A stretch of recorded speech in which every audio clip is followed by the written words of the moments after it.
Bienvenue à vous dans ce nouveau numéro de l'Hebdo Éco. Alors aujourd'hui, on va regarder le verre à moitié plein.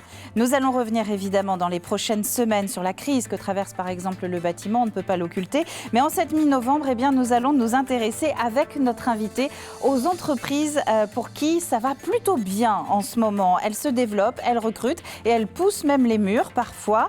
Avec Sphinx, qui est donc notre invité, 20% de croissance l'année dernière, un nouveau bâtiment en construction et plusieurs dizaines de recrutements sur 3 ans, nous allons essayer de comprendre comment et pourquoi ça va bien. L'Hebdo Éco, c'est parti.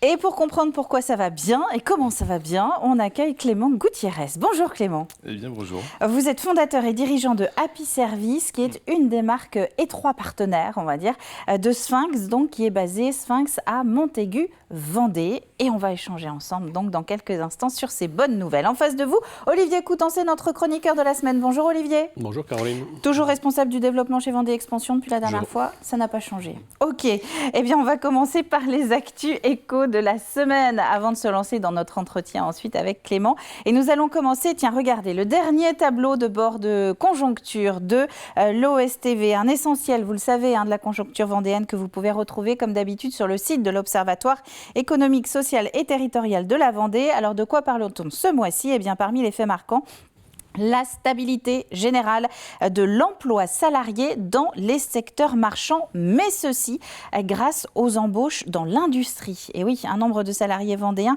sensiblement le même que lors du dernier relevé, et ce donc grâce aux embauches dans l'industrie, alors que l'emploi se replie dans le BTP, on en parlait rapidement dans l'introduction, mais aussi dans le commerce. Nous sommes à peu près actuellement un peu plus de 195 800 Vendéens à être salariés, et ce sans compter l'agriculture. La deuxième actu, ce sont des sourires et des trophées. C'était à Cholet la semaine dernière. Les dirigeants de la menuiserie LR Bois, Francky et Aline Leroux, ainsi que le chocolatier sablé Vincent Vallée, ont reçu 2 des prix Star et Métiers, des prix qui sont décernés par la Chambre de métiers et de l'artisanat. Ils récompensent depuis plus de 30 ans maintenant l'excellence dans les territoires. Alors le grand prix responsable, c'est pour LR Bois, entreprise de La Roche-sur-Yon, donc, et ses mesures en matière de RSE.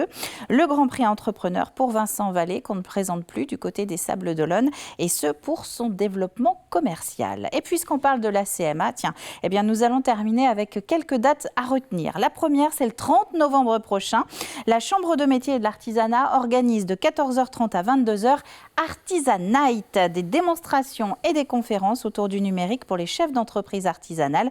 Le programme détaillé et l'inscription, puisqu'il faut s'inscrire, c'est sur artisanite.com. Un mot d'agriculture aussi, vous le voyez, avec Tech Élevage qui reprend ses quartiers d'hiver à La Roche-sur-Yon. L'ensemble des acteurs des filières animales ici en Vendée ont rendez-vous du 28 au 30 novembre au Parc des Expositions. Ce sera la 11e édition de Tech Élevage. Et puis au même moment, du 27 novembre au 3 décembre, ce sera la 12e semaine de l'industrie en Vendée. Et là, ce sont 33 entreprises vendéennes qui vont vous ouvrir leurs portes pour essayer de lever le voile un petit peu sur la manière dont elles travaillent. Inscription sur découvrirlindustrie-pdl.fr. Voilà pour les petites actus. Je vais maintenant me tourner vers Clément Gutiérez. Donc je disais, vous êtes fondateur et dirigeant de Happy Service, avec quelques liens quand même étroits avec l'entreprise qui nous intéresse, c'est Sphinx. Est-ce que vous pouvez nous expliquer justement un petit peu les liens qui existent entre Happy Service et Sphinx ? Tout à fait. Alors Sphinx, c'est une entreprise qui a été créée il y a 22 ans par Hervé Maté, qui est un entrepreneur du territoire. Et donc le lien, c'est que Sphinx est un partenaire d'Happy Service. Et pour revenir à Sphinx, donc nous sommes, nous sommes un fournisseur de connectivité dans tout ce qui est réseau et télécom. Et globalement, ce que nous permettons de faire, c'est connecter les machines dans tout type de marché, comme le transport, la ville intelligente, l'industrie et d'autres. Alors vous dites nous, mais vous avez raison de dire nous, parce que Clément, vous avez une longue carrière chez Sphinx. C'est ça, ça fait 19 ans que je travaille avec Hervé Maté au sein de Sphinx. On a développé plusieurs pays ensemble. développé plusieurs filiales. Et puis, effectivement, là, je passe sur une autre aventure, mais c'est une affaire qui a duré assez longtemps. Alors, le groupe Sphinx, leader européen dans le secteur des équipements connectés industriels, pour vous rentrer un peu dans les coulisses de l'émission. Nous discutions, Olivier et moi, avec Clément, sur la manière dont on pouvait présenter Sphinx. Ça fait partie de ces entreprises, pour qui n'est pas du secteur, qui sont extrêmement compliquées à détailler et expliquer un petit peu l'expertise. Oui, tout à fait. En fait, si vous voulez, aujourd'hui, on est dans un monde qui est de plus en plus connecté. Les gens sont très connectés. On connecte aussi les machines pour différents gains, des gains opérationnels, des gains d'efficacité énergétique, éviter les déplacements inutiles, ce genre de choses. Et donc, pour faire ça, on met, on va dire, un téléphone portable aux machines, pour vulgariser. Et ce téléphone portable, il va utiliser différentes technologies en fonction du cas d'usage. Si vous avez beaucoup d'informations à passer, vous allez utiliser une certaine technologie. Si vous avez très peu d'informations à passer, une fois par jour ou une fois par semaine, à ce moment-là, on va utiliser une autre technologie. Donc notre expertise, elle réside ici, elle réside dans le fait que nous ayons beaucoup de partenaires technologiques et qu'ensuite nous ayons des experts qui définissent quelle est la meilleure technologie à utiliser en fonction du cas d'usage du client. Alors ça marche plutôt bien, hein. Rythme de croissance qu'on peut qualifier d'élevé, on va dire, plus 20% l'année dernière. Un nouveau bâtiment logistique, c'est ce que je disais, qui représente un investissement d'1,5 million d'euros. Donc ça va plutôt bien en ce moment pour Sphinx. Oui, tout à fait. Bon, le bâtiment fait partie de l'investissement d'1,5 million, on va dire. Il y a aussi de l'investissement sur des ressources humaines, il y a de l'investissement sur du logiciel. Voilà, donc c'est une enveloppe globale d'1,5 million. Et effectivement, ça va très bien. On est dans un marché qui est porteur. Encore une fois, la technologie, les télécoms, c'est très actuel et ça s'intensifie. On se rend compte que donc, tous les métiers, tous les industriels et tous les métiers se digitalisent. Et pour se digitaliser, ils ont besoin de connecter leurs équipements à distance. Et donc, ils ont besoin d'équipements que nous proposons et de l'expertise que nous proposons. Ça veut dire que ce sont de plus en plus de clients ou ce sont de plus en plus de demandes de la part d'entreprises qui sont déjà de vos clients ? Alors, c'est les deux. C'est les deux. Il y a nos clients actuels, qu'on a depuis très longtemps, qui vont augmenter leur activité, puisque eux aussi sont sur des marchés porteurs. Et on a également des néophytes qui veulent aussi se digitaliser parce qu'ils ont peut-être vu ça chez les concurrents ou parce qu'ils voient que c'est dans l'air du temps. Et donc souvent, les fondateurs et dirigeants disent « Ok, allons-y, on est en train de rater un train » et donc ils s'y penchent. Voilà. Sphinx est basé à Montaigu-Vendée. Votre bassin d'intervention va bien au-delà de la Vendée et des Pays de la Loire. Oui, tout à fait. On a donc développé, comme je l'expliquais, 2 filiales, une à Barcelone avec un bureau à Madrid et une autre à Milan. Donc la direction est à Montaigu et donc on a des équipes commerciales et techniques sur place. Et puis on a également partie d'un autre groupe qui est pan-européen où là on va toucher toute l'Europe occidentale. Les demandes sont les mêmes en fonction des pays ?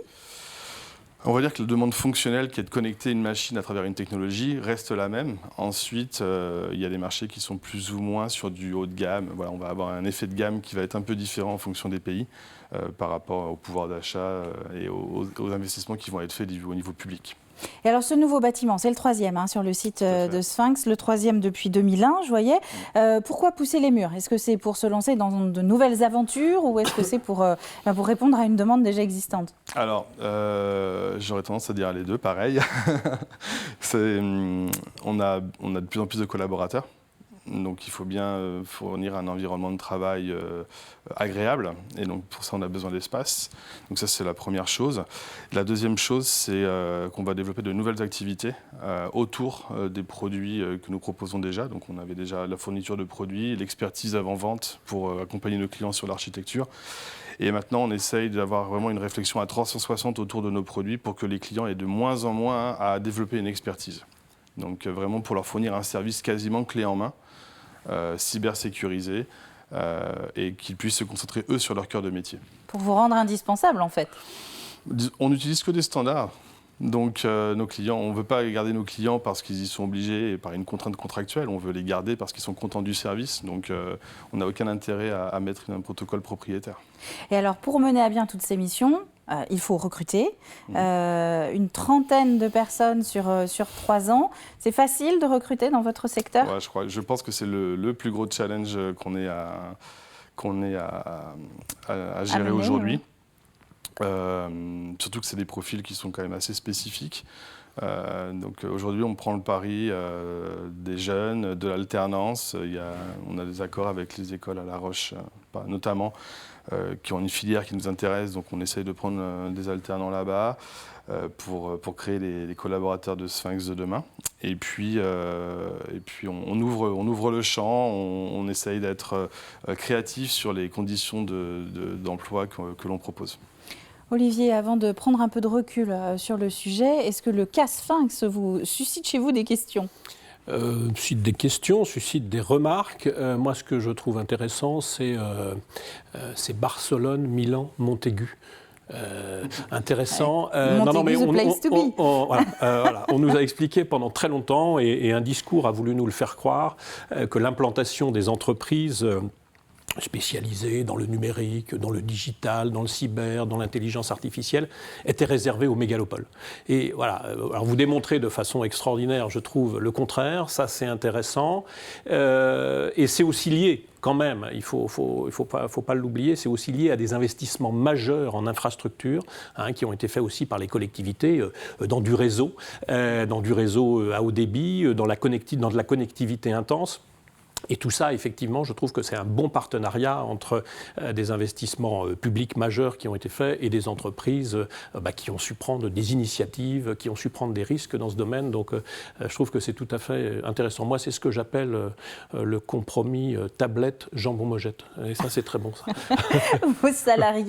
Les salariés de Sphinx habitent à proximité de Montaigu, ou c'est l'attractivité de Nantes, peut-être, qui peut faire que vous trouvez ? Alors, à Nantes, il y a beaucoup de concurrence sur le côté ingénieur télécom.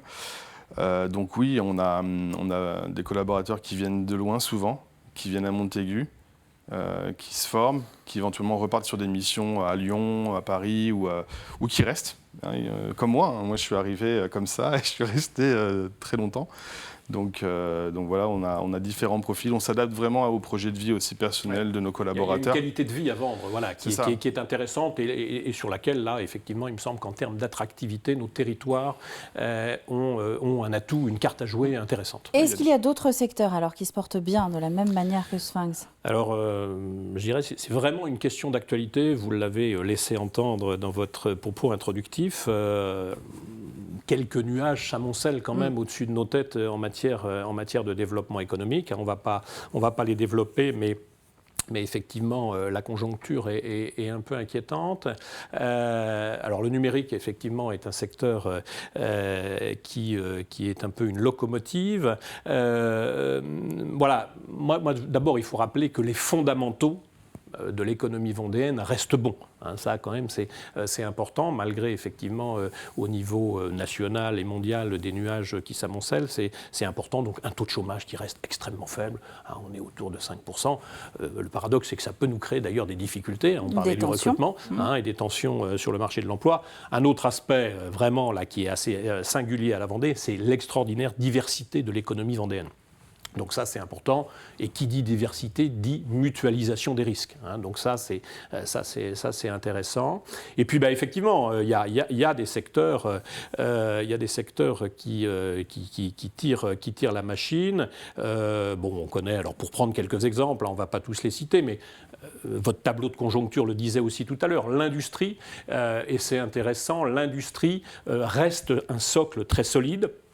Alors l'industrie tournée vers les ménages est un peu à la peine parce qu'effectivement le pouvoir d'achat est un peu en berne, on parle de l'inflation, mais l'industrie concernant la fabrication de biens d'équipement et tout ce qui concerne le B2B se porte plutôt bien, ça c'est intéressant. On pourrait aussi, on l'a évoqué dans un autre hebdo, tout ce qui concerne le luxe.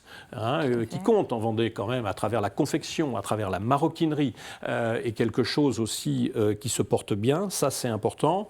On avait la semaine dernière un bilan complet, j'allais dire de l'avant, de la saison et de l'après-saison touristique. Le tourisme, secteur majeur en Vendée, de façon directe et indirecte, à peu près 2,5 milliards de chiffre d'affaires, 35-37 000 emplois. Le tourisme reste un secteur aussi très dynamique et la saison cette année a été particulièrement intéressante. Et puis aussi, pour répondre à votre point d'actualité, l'artisanat.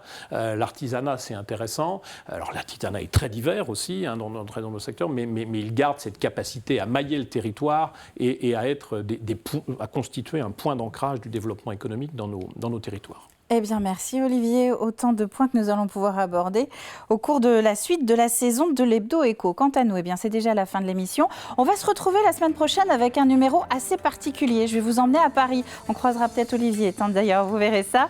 On va aller à la découverte des locaux de Vendée Parnasse. Ce sont ces bureaux qui vont être mis à disposition des décideurs vendéens pour rencontrer à Paris et non plus forcément en Vendée. En tout cas, c'est un petit teasing, un avant-goût pour les faire venir après leurs interlocuteurs dans le département, donc pour rencontrer à Montparnasse, faire les rendez-vous business, voilà. Donc on découvrira ça la semaine prochaine directement dans le prochain Hebdo Éco. D'ici là, très bonne semaine à vous tous et à la semaine prochaine.